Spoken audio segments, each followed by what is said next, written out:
Now that I've watched Bramayugam, did I pronounce that right? Bramayugam. The review is out on the main channel, but now it's time to check out the director's interview with Baradwaj Rangan. Rahul Sadasivan has broken down the film and answered things. So let's hear him out and understand more what he went through making this film, and maybe we'll get some insights also. Again, you can check out the full interview on Galatta Plus channel. I'll put the link in the description. You can check it out from there. This will be a reaction, so I'll be pausing them while talking a lot. So this is not a replacement for that. If you want to see the interview, go check it out. And here you can check out my thoughts and views, and while the interview goes on. So without any delay, let's have a look. Hello, Rahul. Welcome to Galatta Plus. Hello. And before we start, about your excellent direction in this film, I just want to tell the viewers that this is going to be a spoiler-filled conversation about Bramayugam. Got it. So if you haven't watched the film, do watch it. You're really going to like it. And Also, we did a live watch along of the film. So if you want to rewatch the film, you can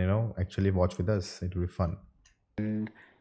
then watch this interview because it's going to have some spoilers. Available on the Rahul, channel only. Again, beautifully directed film. I mean, like one of the things that is really heartening is when sometimes you find a lot of films that are written well, but then when a film is directed well. By the way, I haven't seen Baradwaj Rangan's interview yet. Sorry, not interview. I have not seen his review yet. So should I check that review out before? I'll watch it afterwards. It's like it just adds to it, right? And this is like this and Bhutakalam, obviously, just beautifully directed films. I want to know That's what true. was the germination point of this idea? Was it always something set in the past? I always wanted to tell a period story. So I was trying to find a setting which can match my storytelling. Budagalam was an urban setting, but I wanted to tell a story which happens somewhere between 15th to 19th century Kerala, where Portuguese came to India, and Nice. they those were dark ages actually. So I termed it as the age of darkness because for many Madness, right? reasons, Kerala witnessed, I think, a societal and political shift in its atmosphere. So there was a lot of poverty. There was a lot of there was famine, Interesting. and there was a lot of A lot of history that inspired the plot, That's very such interesting. issues where I wanted to bring elements of supernatural and gods and myths and legends. So that was my main focus. So how do I tell a story with these things as a background, as a setting, and then bring characters like Devan and Kuduban Poti? So this is how the idea started, and then it took a lot of time to structure it and write it down, and then it happened very organically. So Yeah, but the idea came because you wanted to. The period came first, yes, the period came first, and then the format came later. right? The black and the white structure, shot, the things, and all everything that. came later. Yeah. So you didn't say I want to showcase oppression through horror. That was not the starting point. That happened at a very later stage, actually. So I wanted to know what I can tell with these characters, how I tell a story with the perspective of Devan, and what all layers can come out from that. So the oppression and the oppressed part, it all is just an added layer which came along with the storytelling. So if you ask me, is there a takeaway in this film? There is, actually. There is. So there is a political story. It's disguised as a horror, but there is a political angle to it. Yeah. But it's I didn't intend to write it in such a way. It just happened Right. As you kept writing the characters, this angle automatically Came out. Came Yes, about. yes. That's the most, organic way for it to happen. But it's very important for me that such angles comes out, so that there is something for the audience to take away also. Otherwise, it'll be just a flat story. Otherwise, it'll be just like Yes. scaring people. Yes. That's what I said in my review. It's like but even Bhutakalam, for that matter, was, even though you used a lot of horror tropes, it was actually Yeah, it was a very grief. dramatic story about a mother and a son and the ghosts of the past. Baggage. Which were literal ghosts, in that house, but they were also facing a lot of metaphorical ghosts from their past. So Yeah. even that movie was not exactly just that horror alone. There was more to it. Yes. So, yes. like, It was an allegory for grief, depression, Yeah. trauma, isolation, and emotional longing. So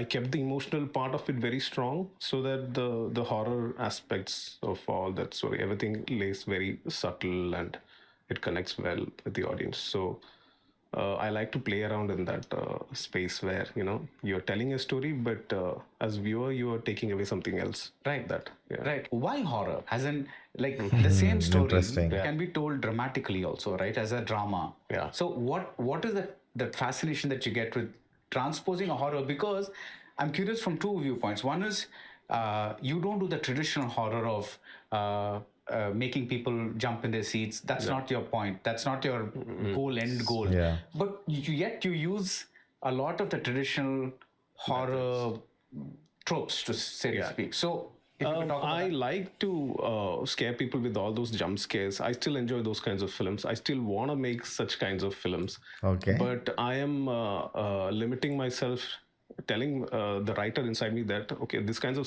films have come out before. I don't have to tell these stories anymore. Wow, how do I tell a story very differently? In Indian, film industry, the horror films have been told in many variation, many styles, but the success rate of it is very less, I feel. So I felt there is some problem in it. I need to understand that problem first. Why the Western films are making very good horror films? Even the jump scares are working. Even the storytelling, narrative, everything is working. But why are we not able to try and achieve that? So I was trying to figure that out. So I thought the only way to get it right is to get very connected to the audience and then tell the horror in a very subtle way.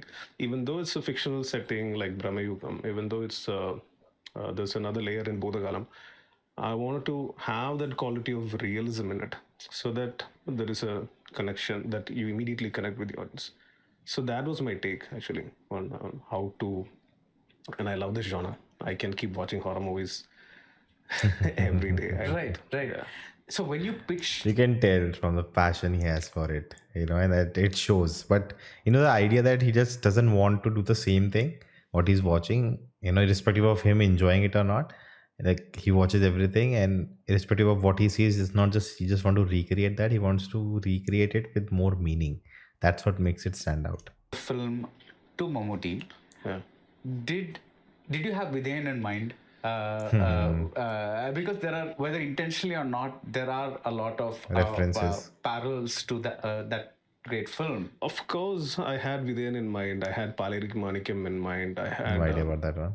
many of his films in mind. Right. Because these superstars, Mamuka, Mohanlal sir, they are part of our life. We grew Culture, up, yeah. culture. We grew up watching their films. So any references that you see in the film is always, there might be a connection to his previous films.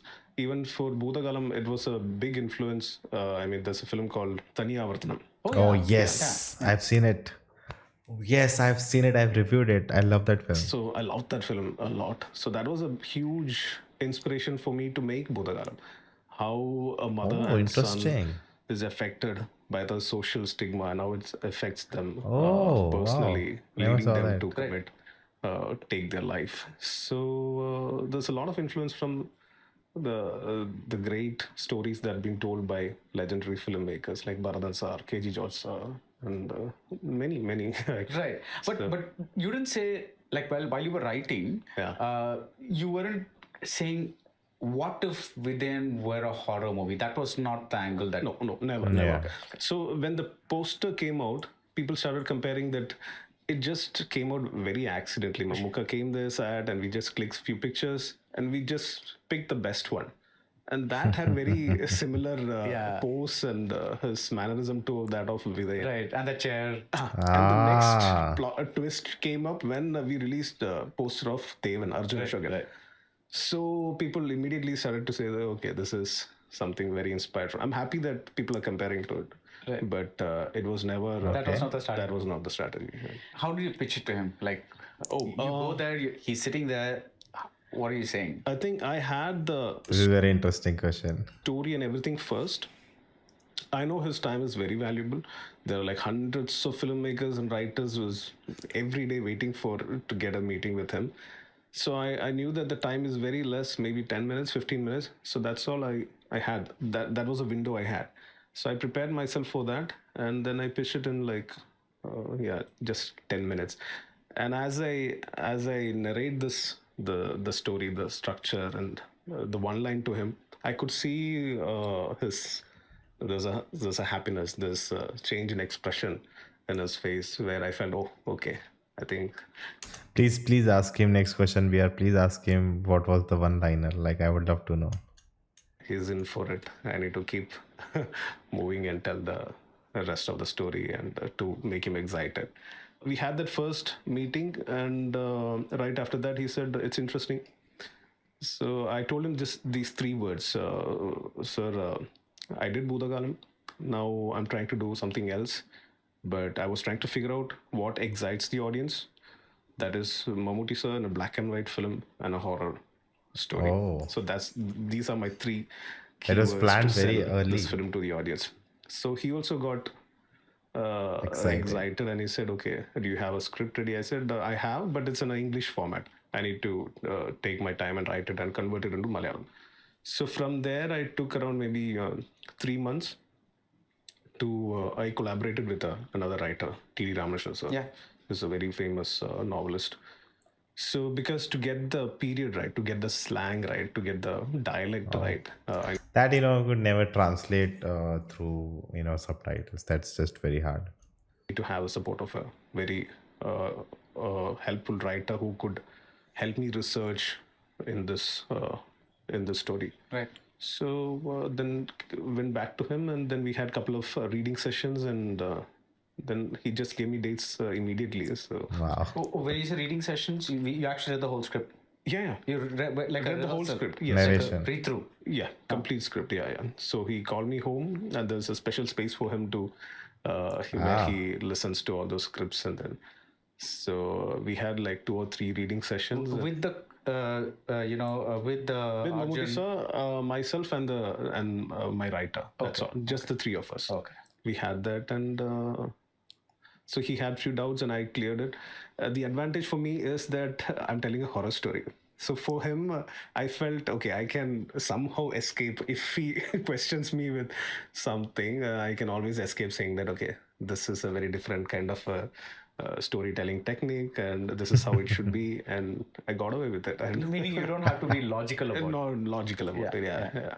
So So What a sense I'm getting about him is that looks very sorted. He knows what he's doing. He's very clear in his mind, and that shows in his work also. He's not too minded. He's very planned. He knows that he only get 15 minutes, so he thinks about what's coming ahead. So he's planning everything. To the point. No, just try and luck and destiny. That is not present right now. So that's the vibe I'm getting from him. do you remember one of the questions that he asked? Just as a matter of curiosity. like a few of the scare sequence, he was suggesting that if we could do it in a different way and all those things. But I want to tell it in a subtle way that we have seen that formats before. Maybe we can try a different angle in it, and such kinds of minor suggestions. That's all. But So while you were writing, you were always in your mind seeing a black and white film. definitely, I never thought of seeing this film in any other format. Right. And why? Black and white is still a valid contemporary format. It's definitely for a stylistic reason. It's a creative choice. It helps me to. It's a very period specific visual language that I can tell the story from, because it helps me a lot to create the 17. It makes it stand out also, right? Like, again, from his answer, he's so clear. It's no, we thought, let's try and, see how it works out. And he's very clear from the start that that's how it has to be. Black and white, Mammootty film horror. Century atmosphere. I can transport the audience to that space, and I love black and white. I don't know why, but I like I was fascinated by Let's talk about Lighthouse. the evolution of how films got from black and white to the more advanced. That's also our perception, right? Like when we think about olden days, suddenly We go with the colors go away and how we have consumed media, over the years, films, old films. That's how we imagine that world, and when you do black and white, right? If you give it color, right, suddenly you don't know when is this happening. Like, you're not seeing any technology, that it can be anywhere. It can be today also. Some places they are there where there's no technology. That doesn't mean it's in the past. So, like, showing that black and white gives you suddenly a vibe that it is very old, it is ancient. on stage, how a 35 camera could only capture, the film could only capture a monochromatic format, and how darkness can show blacks and whites, all those things. I was very fascinated. I was also curious to know how cinematographers would light up for black and white film. They would only focus on the contrast, and they would the quality of life, completely eliminating the colors. So even my earlier excitement, my earlier days while I was in college, I did this short film. And that was black and white. Few of my friends acted If I'm not wrong, someone said he's graduated from London Film School, something like that. So correct me if I'm wrong. in it. My brother acted in it, and I realized that I didn't remember it. But one of my friend called me, "Hey, you remember that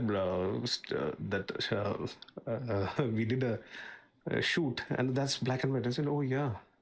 So this was there for a long time. Yeah. So and That's a revelation even I had, like, not to compare, but like the short films I have made, there was a time suddenly I realized, that I noticed that all of them have a similar theme, and I was like, oh my god, I didn't even think about, just it's a coincidence that all these films are following the similar theme of inanimate objects coming to life, and that was so surprising that I didn't even think about it. Every time it was the same thing all over everything I have done till now. And that is like, what?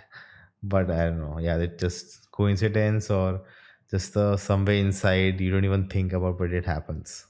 then, right after Bhutagalam, I met my DOP, Shahnaz Jalal. And I told him that I have this idea and I want to do it in black and white.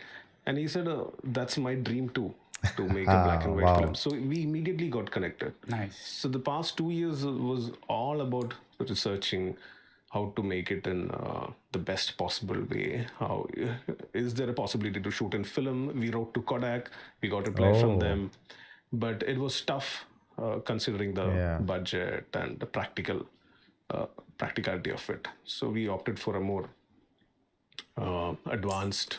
That's the luxury Christopher Nolan has, that he can make a whole film, 3 hour long film over film, and there's no budget constraint over that. Digital format, and I can't see this film in color. Right. You have seen the film, so neither can you. I feel. No, I can't. But the strange thing is that black and white is a photographic and filmic invention. Yeah. Because actually, if you look at portraiture and representation, when you look at the old Raja Ravi Verma, all the, or even before, like all the, the British time things, before that, the history, Rajputs, whatever, all those paintings are in color. Yeah. So so it's only after photography started that we started associating the past with black and white. Yes. So I find that very interesting, because now, again, I 100% agree that it transports us to the past, but again, it's a very recent, relatively recent thing that Irony. we're doing, that associating black and white and past. Paradox. That's for me. Many of filmmakers have used this format before, just to tell a flashback story. Yeah. But I was challenging myself, telling that, okay, in these times where film formats are, the audience has so much exposure to content. There's a lot of black and white movies coming out in the West and even in European films, and even India. I feel in North there are a couple of films, but the challenge was to tell. That's where I feel Kota Factory is a show which did that black and white thing. the advantage of horror stories. it somehow gets you into that space of commercial. Somewhere it lands you there, so that you are curious to know, okay, what is happening, what are these filmmakers trying to say. So I think that's a benefit. The genre is a big benefit. Yeah. Most commercial or mainstream cinematographers are trained in color, right? Yeah. So, did you have to do a lot of test shoots, and because lighting for black and white is not the same as lighting for color? Yeah. So, Yeah. how did was the cinematographer already like an expert in? Again, a great question, and I would love to know. But something, okay, if you have seen my review, if you not, check it out. If you have seen, you would have noticed that my video review is in black and white also. So what I did, I just usually what I shoot, but I didn't just made it black and white. Instead, I thought I'll do something different. I made the saturation 0. Saturation means the colors, right? I just put the colors to 0, that you don't see any color. And I tried both black and white and colors, and there was some difference, how it looks. So then I decided I'll go with 0 saturation instead of doing black and white. Black and white was looking more flatter, and it was just making everything that looks dark, it was making it black, and everything that looks brighter, it looks was making white. Whereas in saturation, there was this, again, shades of, everything was just getting without color, so it was not getting darker or lighter, so that was a difference. That's what I tried in my review, just nothing more special, but let's see what they did. No. We had a proper test shoot. We pitched to the production house, and producers were very happy to do a test shoot for us. So That's great. we got 2 or 3 cameras, and we tested with multiple lenses. We tried to figure out what is giving the sharpness. We want softer images, so we avoided all those lenses which were giving the contrast and everything. So we had a proper test shoot, and to basically understand few of the major sequences in the film, which is a trivia, which I'll tell you that the beginning sequence where Koran is getting killed by Yakshi, that's all shot in day for night. Oh, Yeah. That's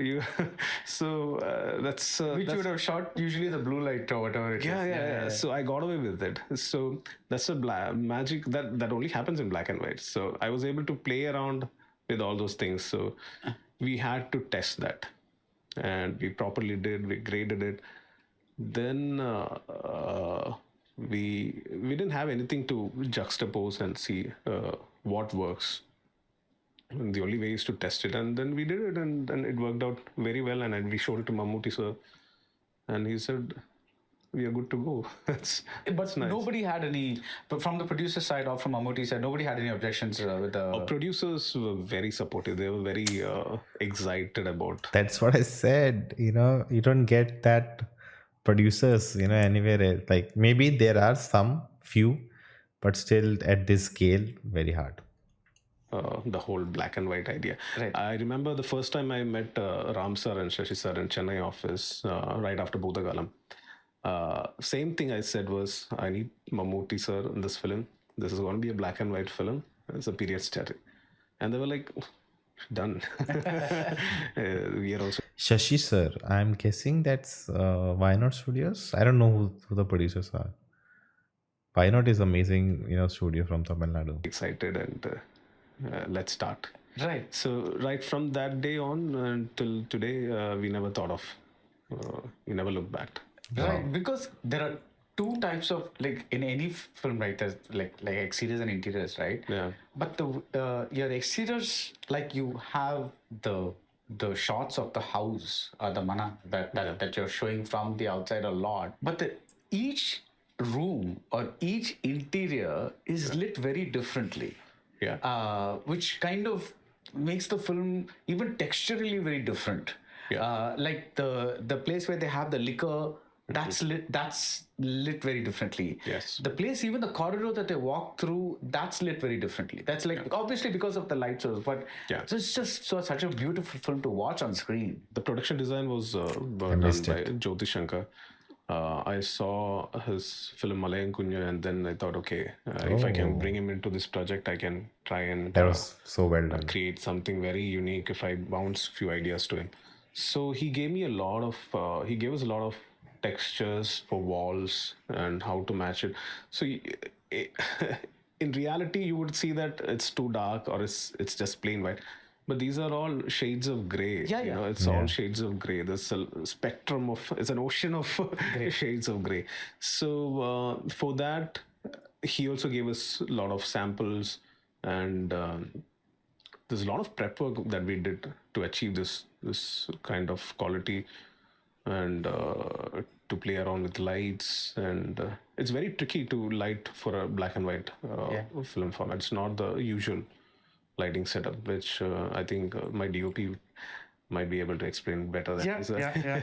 How did you design Mammootty's look with the teeth and with the, because he's not the man that actually came to that house. He's the man. He's the being possessed by the chata. The Goblin. So how did you say this is the look that I wanted? Was that also a look that you already had in mind, or was that also a result of gradual, like? No, I had his sketch initially. When I conceived this idea, I had this in my mind. I had this sketch of Kodaman Poti, where under those generosity lies this man who's very very dark and very sinister.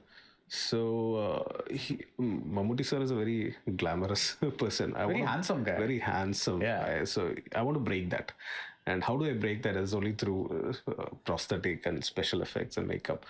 So I had that sketch for a long time, and I was sure that the audience would also accept this, because we have not seen that phase of Mamuka for in his recent films. So I was excited about pitching this to him, and he was also very supportive. He said, "Okay, the suggestion about the stained teeth and all came from I think after a point, which came from him."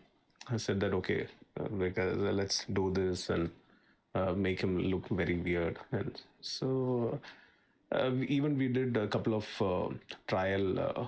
makeup trials at his home, and then we came up with many different hairstyles, and to add more grays, and so yeah, it was more of a trial and error phase which we went through. How was it directing Mammootty? I want you to explain in a shot, like, because I'm sure he comes with, this is how I'm going to perform, and there must. There was something I didn't say in my review, but because I didn't want to go into spoilers, so I didn't say it. But if you notice, the Goblin, right? It feels like that it acts, in the way of the person he has taken the shape of.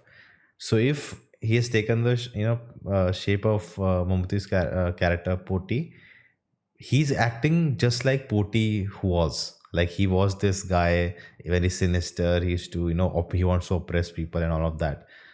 And he acted like that. Because by the end, when he takes the, shape of or the body of Ashokans, he's not evil. He doesn't look evil. He doesn't look, I am now, gonna crooked and all. He feels like, I am normal. I'm innocent. He's also, when he comes out of the house, survives, and he's also like taking depth that I'm out of it. I don't need to be the evil guy now. I can be this, noble or a innocent guy, so if, like I don't know, maybe I'm reading too much into it. That's not true, but that's what it looks like when he takes the other role, because we see him two times, right?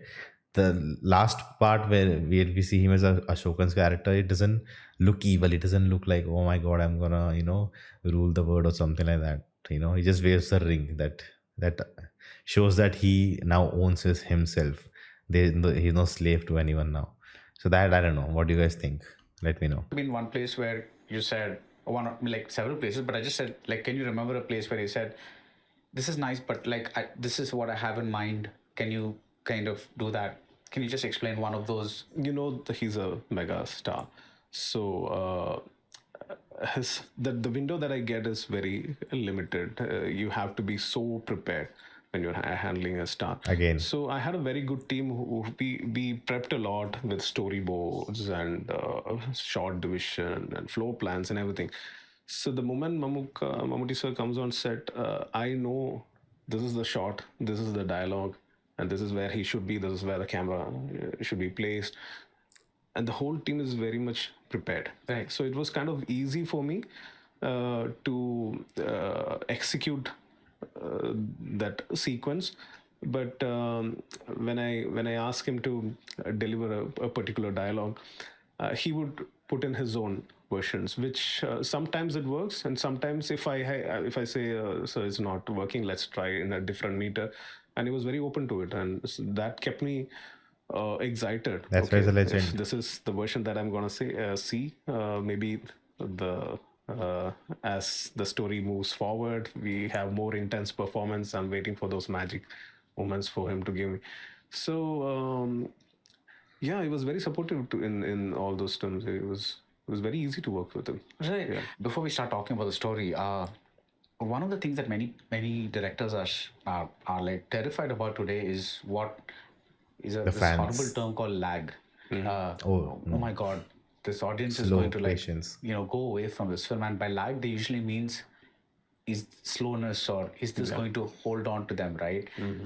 One of the most beautiful things about Bramayugam is the way you handle time in the movie, the pace of the film, and also the atmosphere that you give the film, and it's a very deliberate pace.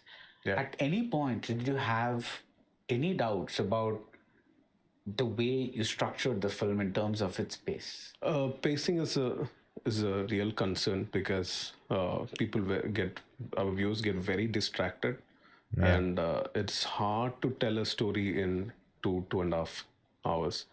I tried to minimize it into a 90-minute, 100-minute window, but that'll be a huge compromise if I do that. I need to set the pacing right. So the pacing happens during the scripting stage. I think I was able to understand that only after maybe 8th or 9th draft, or maybe on the 10th draft, because in the earlier version you would never get the idea of pace, because you need to get all the character arcs right. You need to tell all those information right. Even given a second chance to direct the same film, I would set the same pacing. I can't tell this in a different pace. Right. Even for Bhutagalam, there was a certain pace that helped the movie to set the atmosphere, to help that illusion of what is time and reality, to have that confusion. So I do feel in Bhutakalam, there's always this sense of something is wrong, and just totally like holding yourself like, oh, something's gonna happen. Whereas it's similar here also, where something is already wrong the moment he enters this place, what's gonna happen, and now you're waiting for the reveal. What will happen? It helps a lot, but many of them have understood that this is the right pacing for the film.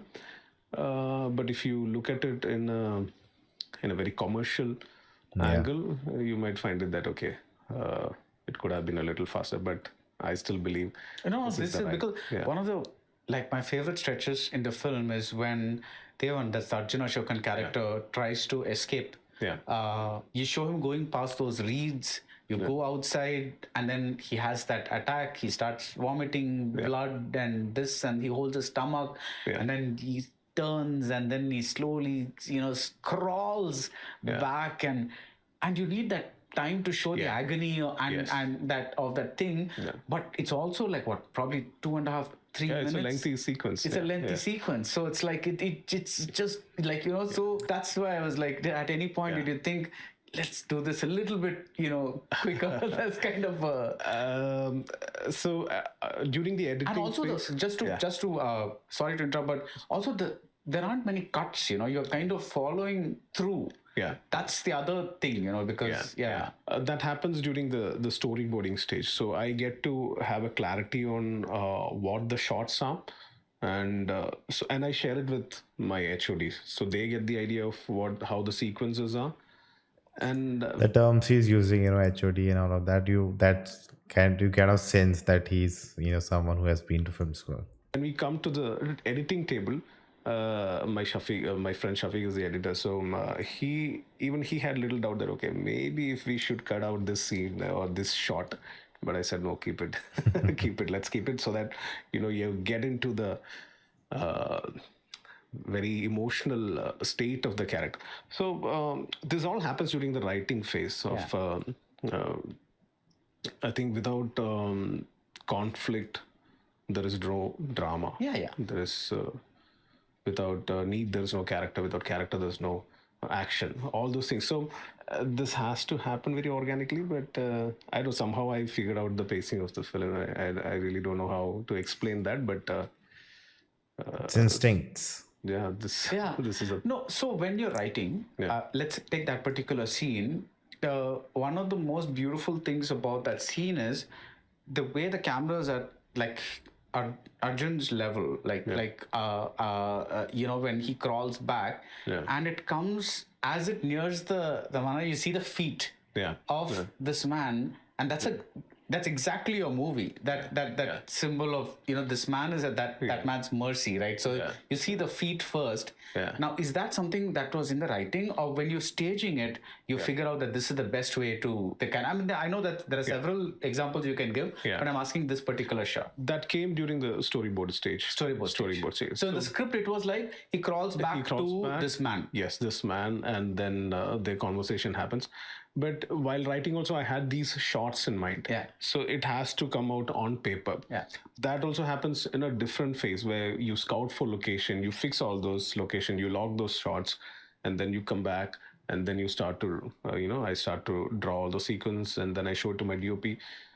That time I thought, okay, what if this is a single take where we see all his struggle, and then we see Momoka standing there, and then lift him, and then the camera moves up and shows his face.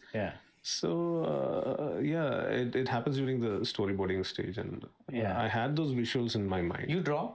I studied animation, and I'm sorry, I didn't know this. Wow, so that's relatable. I had that background, so I used to not a great artist, but I like sketching and drawing a lot of things. Right. That's fascinating. So let's start with the story. See, one way to begin the story would be Arjun has escaped being enslaved by whoever it is. He's running, and he comes to this place, right, where Mammootty is. But you start the story with Arjun and Manikandan Achari being in that forest and that person being killed by a Yakshi. What made you say this is how I want to begin the story as opposed to that? So that, because this kind of sets a tone of supernaturalism already for the audience. Whereas if he came to the house, you'd still know it's a kind of an eerie thing, but you might not know the exact thing. So tell me that. So I want to establish what kind of story I'm going to say. So that's why I got this character of Yakshi in the beginning sequence, where the inciting incident, I don't know if that's the right word to use. After I establish that, this is the setting, this is going to be the world, these are going to be the characters that you're going to see. So be ready to see more of such things and sequences and plots. So once I establish that, I don't need to re-establish the setting of the film anymore. So the whole Yakshi sequence, the intention was to have that clarity, telling that, oh, this is a setting, that's all. Of the setting, this is the kind of mood I'm going to say. Right. Now, what role does this Yakshi play in the movie? Because there is one scene that's there, and then there's one scene where she makes love to the Mammootty character. She comes in and she kind of like a Bride of Dracula kind of situation there. So what is exactly her? But apart from that, she's not really. She doesn't say anything. She doesn't speak. So how did you conceive that character? It's just like it's just to set the mood. The character doesn't have to say anything. I don't mean this like a problem. I'm just asking, what did you have in mind? I don't want to tell any story from her perspective. There is nothing to be told from her perspective, because the story, I mean, the situation is already packed. Right. With three men, I'm able to figure out a story and tell it from their perspective. So anything further can only damage the situation. The sequence where Yakshi is coming for the second time, but I have sprinkled certain hints that it could be a dream too. The next day he's waking up. So it could actually be Devan dreaming. Or it's a trauma which is in his mind. Or she would have actually come. So there's no proper explanation to it. Right. But I don't have anything much to tell in terms of from her perspective. Right. One thing about Tevan is that I mean I don't know. I'm trying to be in Arjun's head and imagine like being shot with so many close-ups, Yeah. extreme close-ups in a movie because you know because it's really going to capture every expression of yours. Yeah. That decision of capturing that character alone with so many close-ups. Can you tell me something about that? So I had to decide from which perspective I had to tell the story from. So that's why I chose Arjun's perspective. That's why the very powerful intro sequence of Mammootty sir get Koduman Poti walking and greeting him, welcoming him to his house. We don't see his face until Yeah. he's granted. You can look up now and see my face. Yeah. Yeah. So I I did chose that notice that. perspective so that I can hide the other mystery elements of the story, even stretch it for a longer time. For example, the character of servant. There is many shades for him, so I can deceive the audience by covering all those things up. The Siddharth character. Siddharth's character. That's very important for me to choose a perspective. In order to achieve that, I need to very well have the audience invested in this character. So that's why I got a lot of close-up shots and reaction shots of. I think I got it even for Mammootty sir. I got many of his reaction shots, but for Tevan, I have got a really good couple of reaction shots. It's really helped. He's so happy. Yeah. Like, of course, you had your original pitch had Mammootty, but with Arjun and with Siddharth, they were also your first choices. It came at a later stage, actually. Mammootty sir was always the first option I never thought of. If there is no Mammootty sir, there's no Bramayugam. Yeah. So after that, we were discussing on who to cast as. Then came along Siddharth, and then because Mammootty sir gave me dates very immediately, so I had to figure out, okay, this opportunity I can't miss. Who was the next available actor? But Arjun Ashokan, I have seen his films, and I thought, okay, his eyes are very powerful, and I want to bring him to somehow to play the character of Devan. For Siddharth, what I felt very excited about was he has not done much films recently. So the combination was very exciting for me. Arjun, Siddharth, and Mammootty sir. So there's a uniqueness to it. So that kept me exciting. And then when I started pitching it to everyone else, they said, "Oh, this is a great combo, and we should try and crack." And I can focus. There's a good thing about having limited cast because there's a lot of focus that I can put onto them in terms of their character growth, their emotions, and everything. But it's very tough to crack a story with just 3 people too.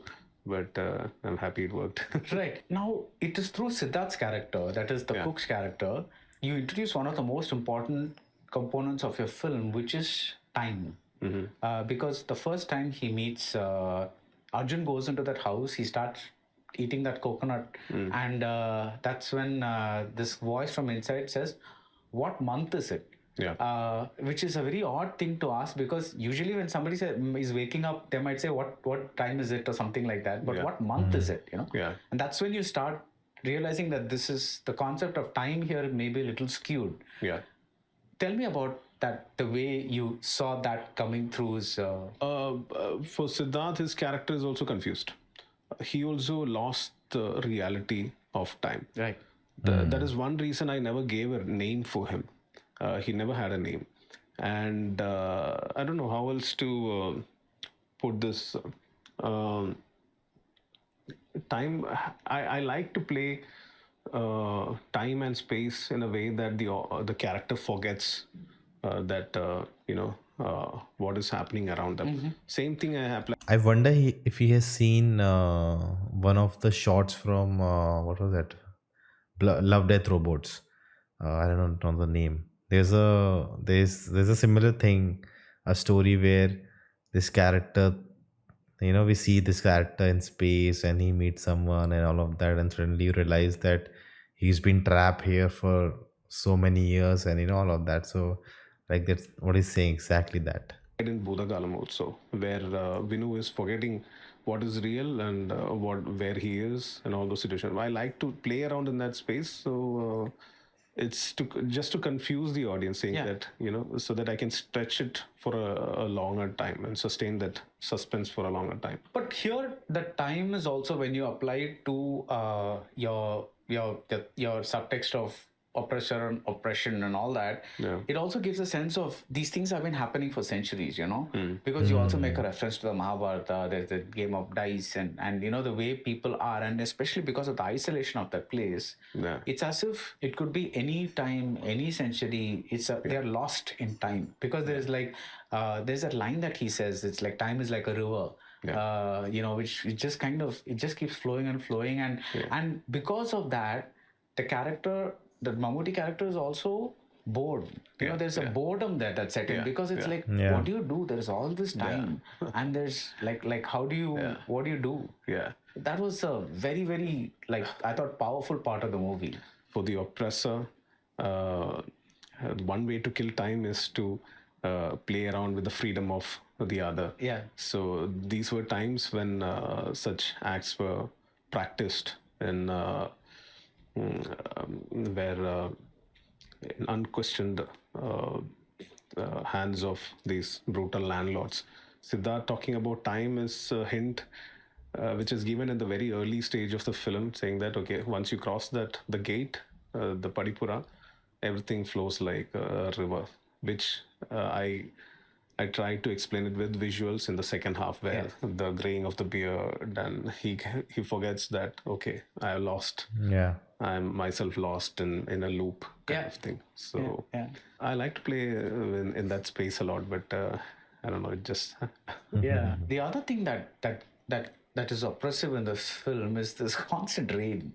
I felt it as like a form of oppression, because it was it's stopping you. Really when is this rain going to stop? It's because it's adding an element of constant thing. So when Arjun sees the sun at the end, it's almost like I'm stepping out into the light and kind of a thing.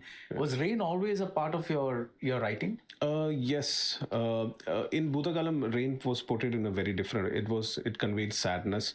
In Bramayugam, it was more of isolation and loneliness, and there is this oppression to it as well. It becomes a character after a point where it's sustained for maybe 40%, 50% of the film.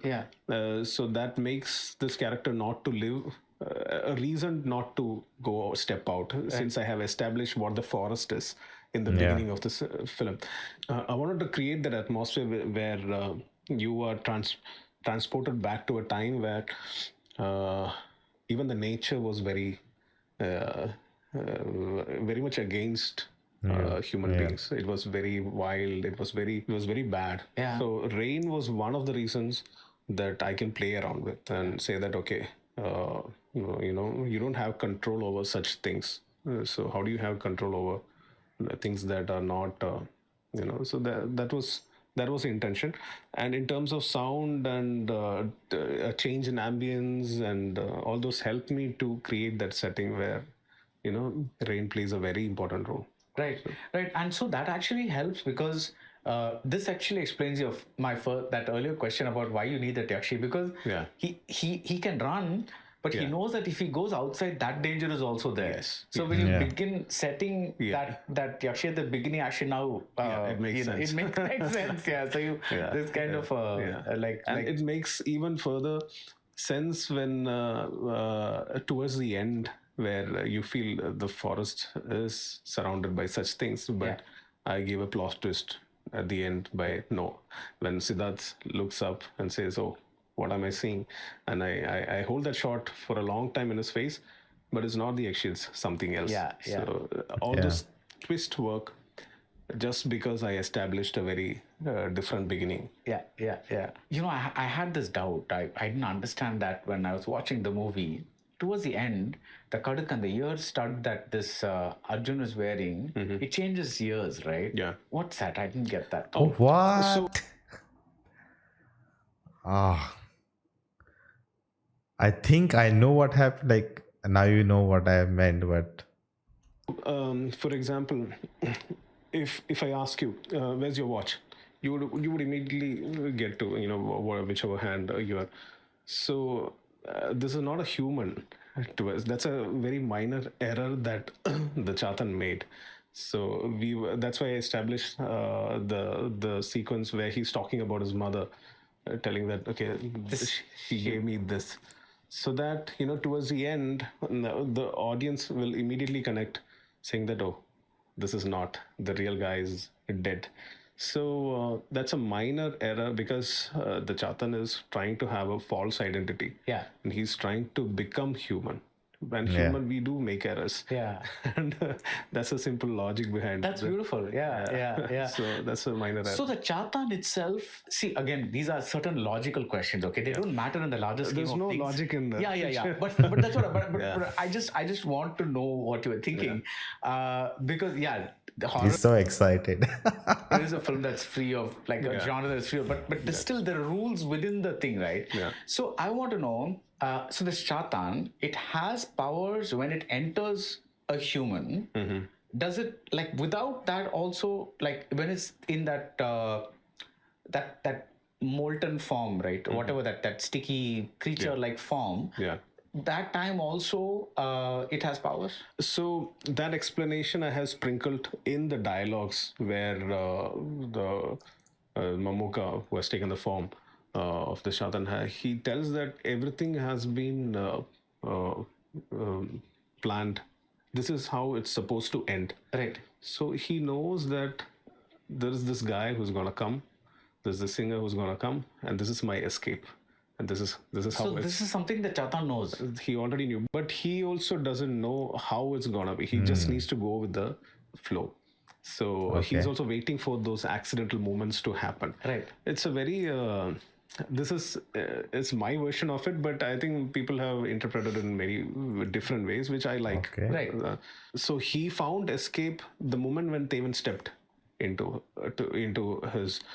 So that is why when he got out of the mana, he had that looking at the sun, and I kept some additional shot with the score. There's a change in score where there's a freedom. There's there's a feeling of freedom inside it. So he's powerful, but at the same time there is some limitation to it, which is controlling in his own realm. Right. And there is, as long as I'm telling a story which is is moving forward and with some multiple twist, I'm not looking into the logical side. Yeah.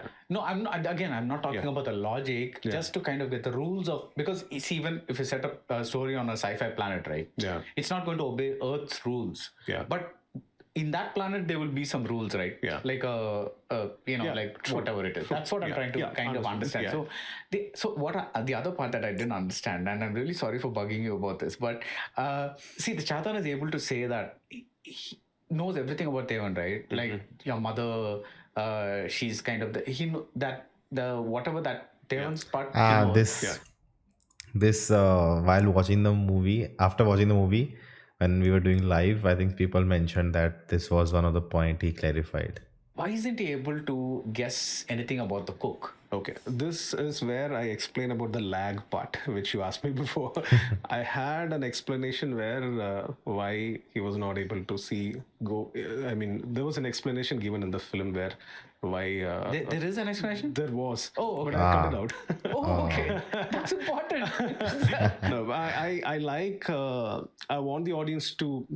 Because there were many doubts regarding this, but there were also discussion where, okay, they would have tried before, Seven would have tried this before, he would have escaped before.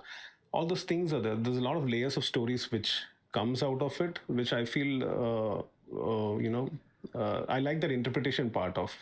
Right. Like, so people can decide according to them. What did you cut out? He had an anklet on his leg. Okay. Who had an anklet? The servant. Servant. Okay. And an anklet on his leg, which says that, okay, I'm not able to see through you. So that part, it was a bit over dramatic, and it was just stretching the scene a lot. So I thought, okay, it was a creative decision, but I thought, okay, so the anklet is a kind of protection. Yes, because the cook is also a bloodline of Yeah. So he also has some powers to have control over this Chatan, and because his intention was to take over this mansion and have this goblin under control. So he had that. But I have sprinkled again some information in the big build-up sequence where he is cooking, making all those magical stuffs and all those things. I have layered some information over there, but it's tough to.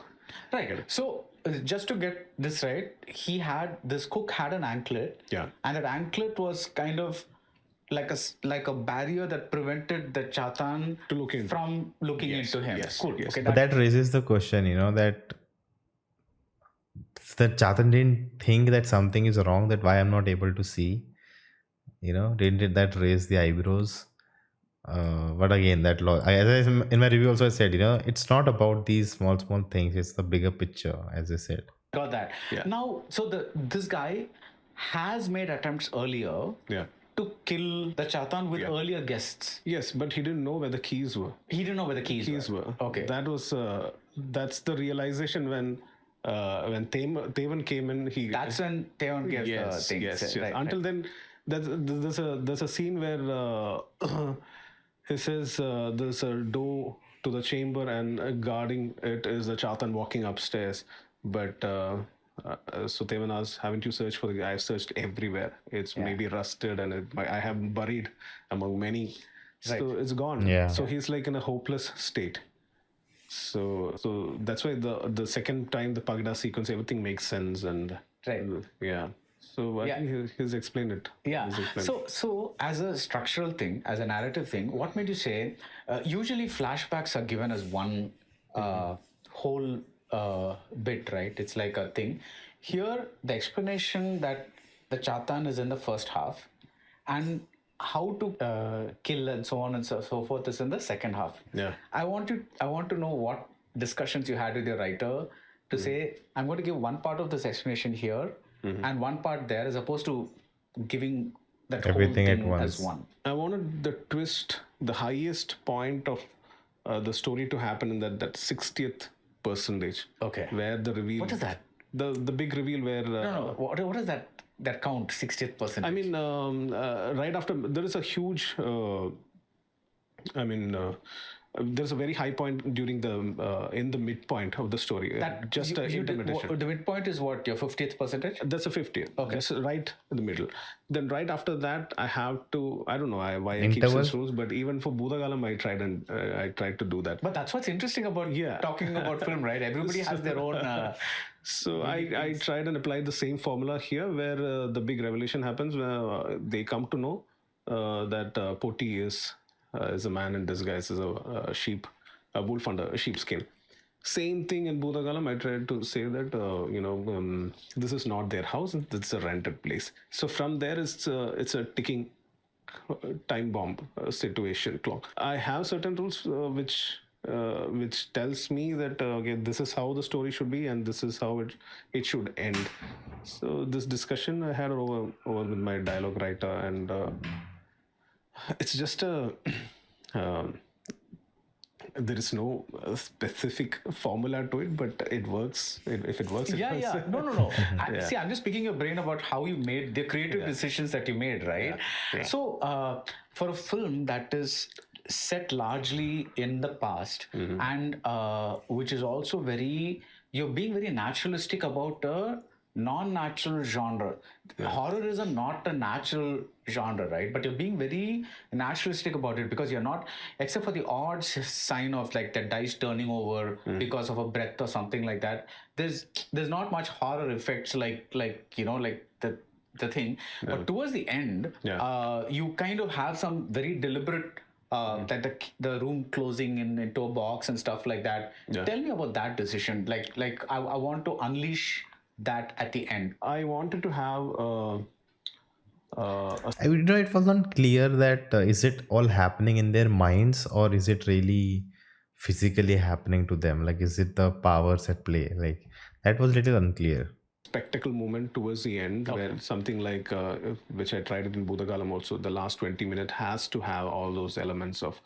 So this is where the Chatan is trying to have them damage them psychologically. So I need to have a lot of sequence which can play around with their minds. That's why the rotating sequence and the narrowing down Rotating sequence, all sequence those was so work. good. And all this time you've been telling that, okay, there's a monster hiding underneath that form, and you need to you need to show that form. So this is the build up towards to the final reveal. So that's important for me. I need to show something for the audience. This old saying that the lion is coming, but if you don't show the lion, your audience will get very disappointed. So I have to show that. So that is one reason I showed the real form of the goblin over there. Right. The reason I got a little thrown off that part is because from the logic of the film that is within the film, you extinguish that flame, and The this thing powers are loses gone. its powers, or it gets destroyed, or whatever it is, right? Yeah. Now this is happening after that flame is extinguished. So I was I was just wondering how that I had many versions of it, trying to figure out how to tame the goblin. Whatever I wrote was making it very complicated and too much layers of things, and it's too confusing for the audience. So I kept it as minimal as just blowing away the light.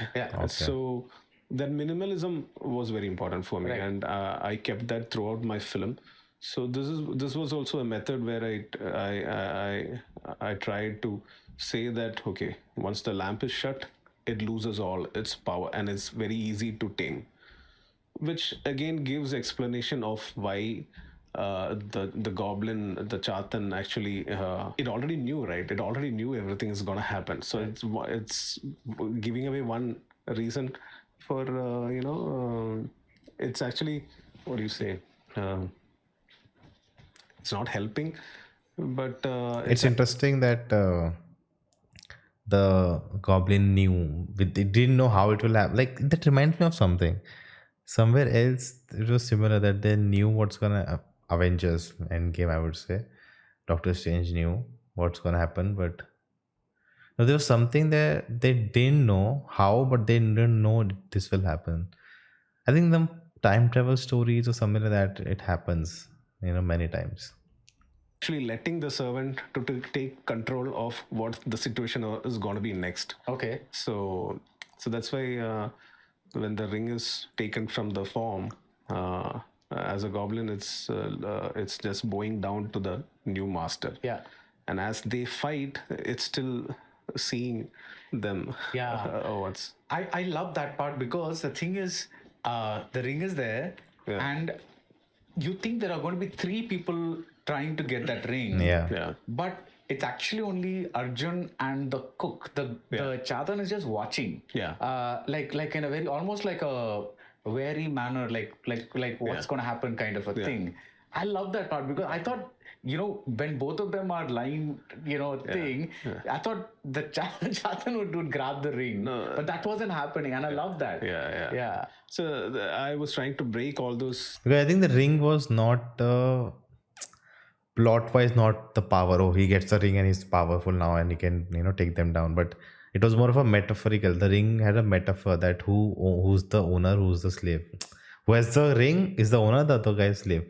That was the representation of the ring. So it didn't matter if the goblin just came in and picked it up. Version that we have seen before, how to break that narrative and tell a different perspective. Right. So from the Chatan's point of view, it's like seeing 2 men fighting for something else. There's again a political angle to it, where you give them power and you see them defeating themselves. So that's the. So in a way, it's also playing with them.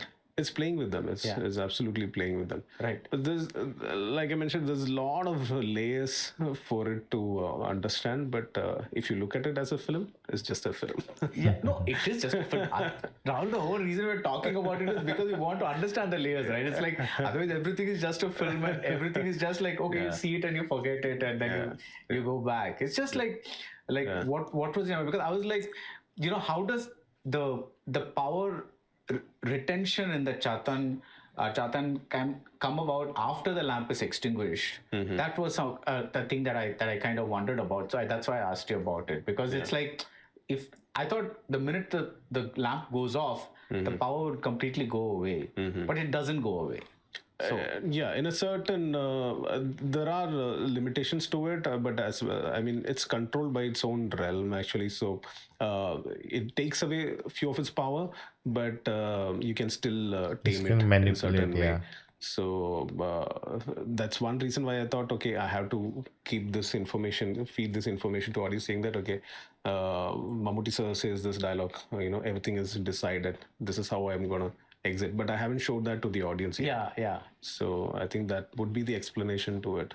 Right. I'm wondering if this is not necessary for the movie, but while you were writing, because it is inhabiting the body of a man who is aging, it needs the body of a younger man, right?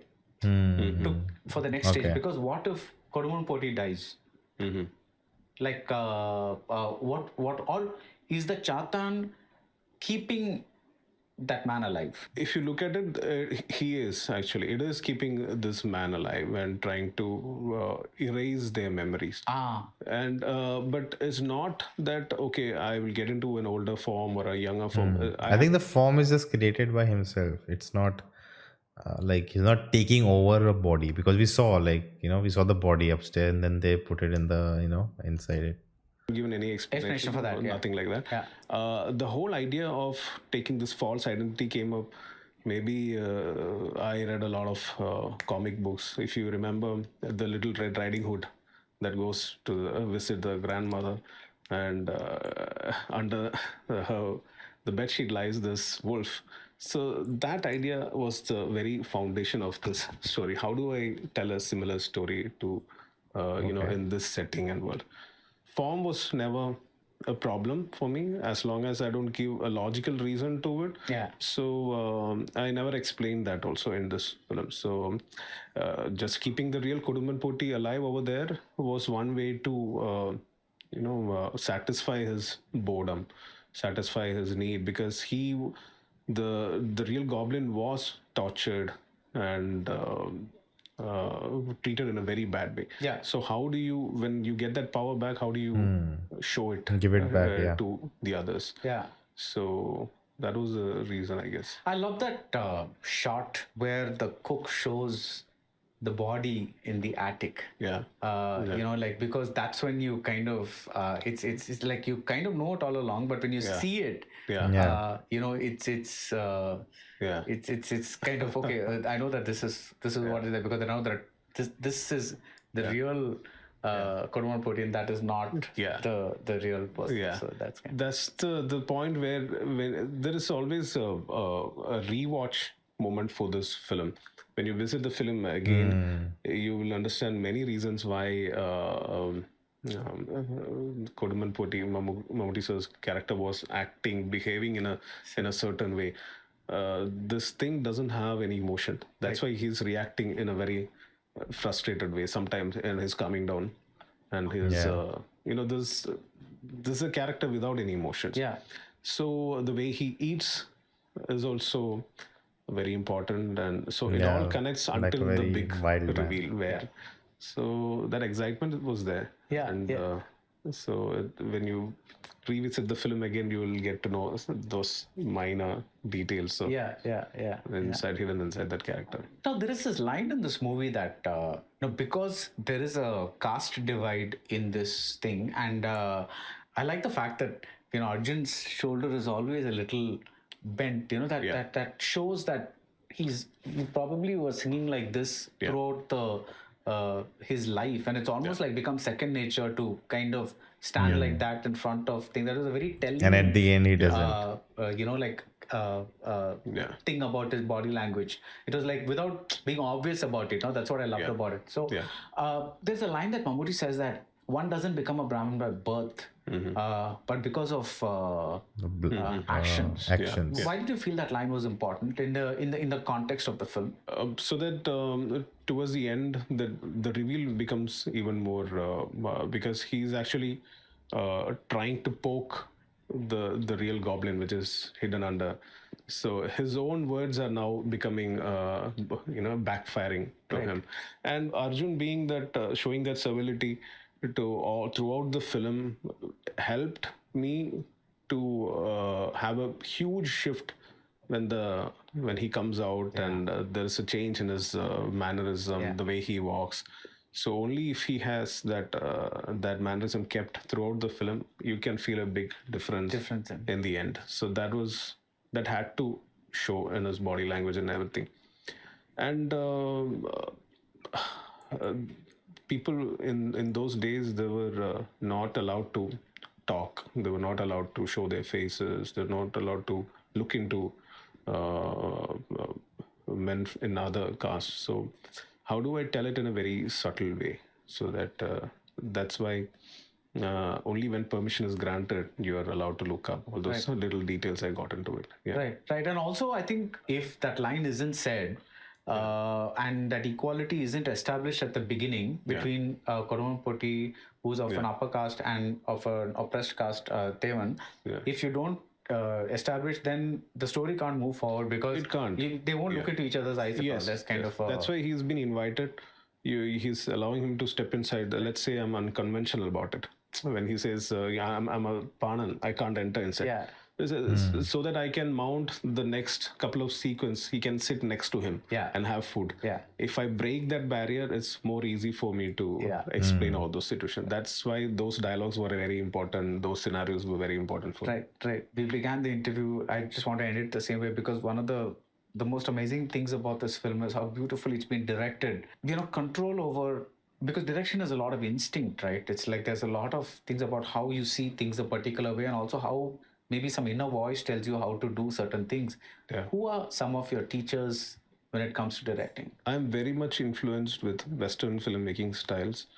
I follow a lot of great filmmakers' work, but only very recently I got into watch Malayalam films, and that's why one of my previous films, Red Rain, didn't do well, because I was heavily influenced with how to direct films. Which Western filmmakers? Many Spielberg films, Tarkovsky, Darren Aronofsky films. There's many films. I like Denis Villeneuve films, which are recent Dune. All those kinds of films I like. I like the term of high concept ideas. Yeah. And I'm trying to do something that can excite the audience in terms of telling high concept stories over here. I'm trying, but in a way, horror genre helps me to flesh out all those ideas that I have through this medium. Right. So I am a self-taught filmmaker. Yeah. And but I also have few people to look into, and if I need some help, I can always reach out to Anwar Rashid and ask him, like, okay, is it what I'm doing is right, or what is it wrong? So I have few friends here which can help me to You said you recently discovered some Malayalam filmmakers. Yeah. Can you name some of them? Oh, like Fazil sir, Satyendra Ricard sir, KG George, Bardhan sir. But that has nothing to do with your... No. I mean, why I failed in my first film was I was not able to get the right pulse of the audience. Oh, so connect to the audience. Connect with the audience. Okay. So I was always thinking that style is what matters a lot. But it's not actually. That's when I realized, okay, I need to watch films which are very rooted to our industry.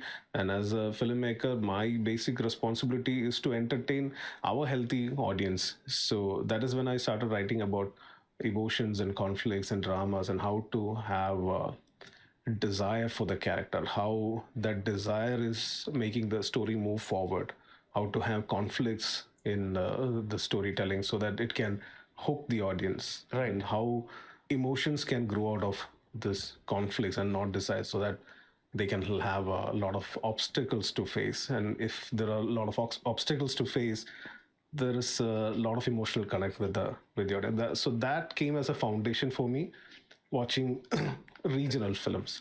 But now I'm in a position where I thought, okay, I understood what needs to have a connect with the audience, but I can also take my style of filmmaking, having influence of from the West. Right, because that's very interesting of him to accept and talk about it, that he was too much inspired and he didn't understand, and he went back and understood what was missing and tried to improve. If you look over the many years, over a century of filmmaking, India doesn't have a very strong tradition of pure directors.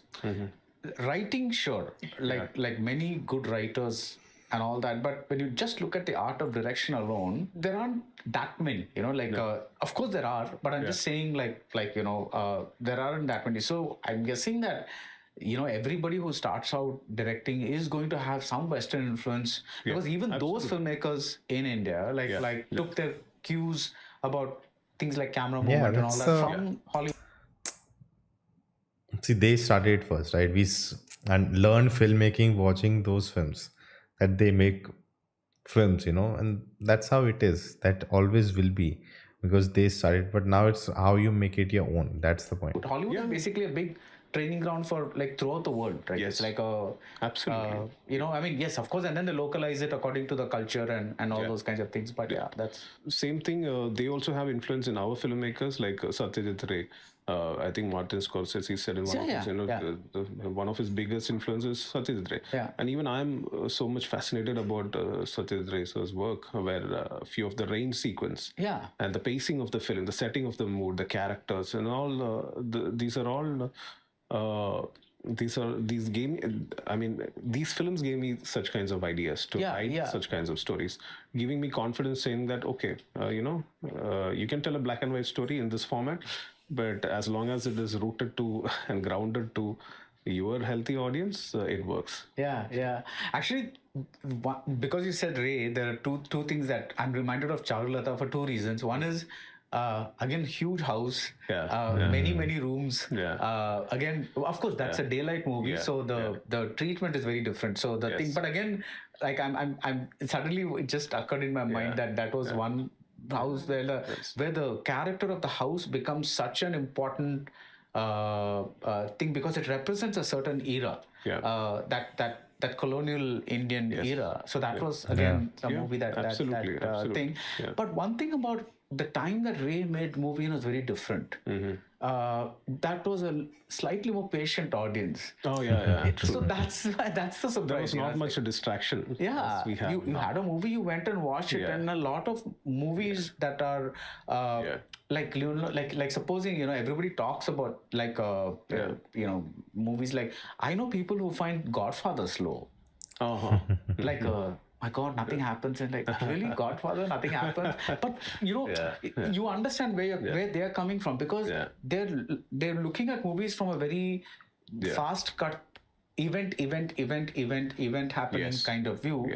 Whereas I think what's lovely about Bramayugam is that you had a commercial success with a movie that is not so much about event. Of course, there are second half, there's lots of event and all that, but the build up, the atmosphere, the pacing, all that is such an important part of the film. And in the first half, there's practically very little event in terms of what happens. It's mostly three people having character discussions, dialogues. That's what the first half is. And I think that's a really good sign. Most of them got connected in the second half, actually, because of the pacing of the film. There's a lot of events that's happening back to back. But for me to have that setting, I need to take time to establish this character in the first half. The first half is around 1 hour, 15 minutes or so. So that pacing I can't break. And did you get feedback that you reduced the first half or something like that? I showed it only to few very close people. But after a point, it becomes, even you lose the judgment of it. So it's very risky for me. So I had some suggestions, but I had to keep all those what is required to make the first half like the way I wanted it to be. So I didn't cut it out. There are sequences which can be cut out, but I didn't. So it's a creative call. I'm glad you went with the instinct, because I think the first half is brilliant.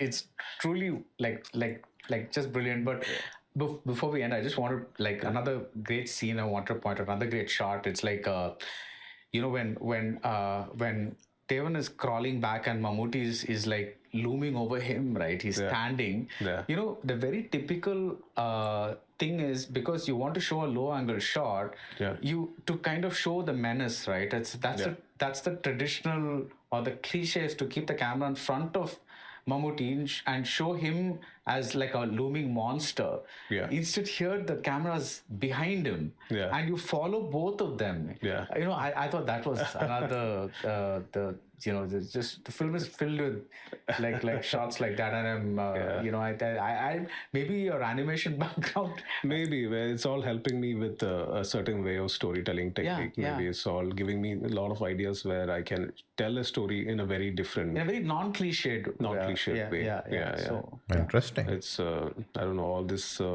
efforts are only becoming fruitful. yeah, good. So is your next film a horror film too? Too early to say, but Right. I have Yes. some ideas which I want to start writing, and then I'm just enjoying the success of Bramayugam now. Nice. How long did it take for you to write the movie? It took me around. This idea came even before Budagalam, maybe 2017 or 18. I had I knew how to begin the story. I knew what the midpoint is and the ending, but I need to have Mammootty sir. For that, I waited for a long time. So the success of Budagalam gave me the confidence to go and pitch it to Mammootty sir. So maybe after Budagalam, it took me around 1.5 years of writing Okay.